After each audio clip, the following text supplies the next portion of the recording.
For me, I'm into a lot of hooping kicks, obviously, because I play basketball. So all the Kobe's is coming out, the Kyries and the Paul George. Those are like the most comfortable hooping kicks to me right now. I like to keep it simple, but at the same time, I kind of like to change it up. So for me, my favorite, all-time favorite is Jordan 1s. But I also got into some of the designer. I got a pair of Balenciagas. And then I'm not a big Adidas guy, but I got a pair of the Yeezys, a couple pairs of Yeezys, 350s, 500s. Even got into the Yeezy boots. My first pair of shoes was an Air Jordan 2 or 3. So that was like as a baby. And then I know I had the Cardinal 7s as like a little kid. So I got into J's like really young. Like my parents put me into J's. I was a person who tried to hoop in J's. Yeah. So I hooped, you name it, I hooped in the Concords, I hooped in the Bread 11s, I hooped in 10s, I hooped in 12s, I hooped in 8s, I've hooped in like 5s. Like every Jordan you could think of, I tried to hoop in them. But I realized every time that I wore Jordans, I played bad.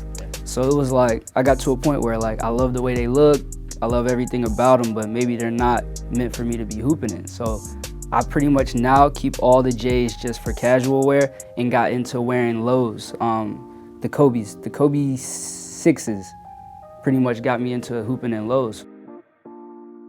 My first favorite player was Allen Iverson. My next favorite player was Michael Jordan. After Michael Jordan, it was Kobe Bryant, and now it's Rudy Gay. So I kind of go with guys, I like scorers, obviously. The list I just gave you are all guys who can score, and guys that I can relate to. I was at a point where after I finished my 4 years, I had graduated from Elon, had used all my eligibility, and I was in a situation where I wanted to continue my education, but I also wanted to continue playing basketball and see how far I could take that. So I ended up going over to East London, doing my 5th year, and playing and doing my master's in international business. So I was getting my master's degree, I was hooping at the same time. So not only can you hoop, continue your sports as a 5th year in the UK, you can also play professionally at the same time. So there's no rules against playing professionally and being in school.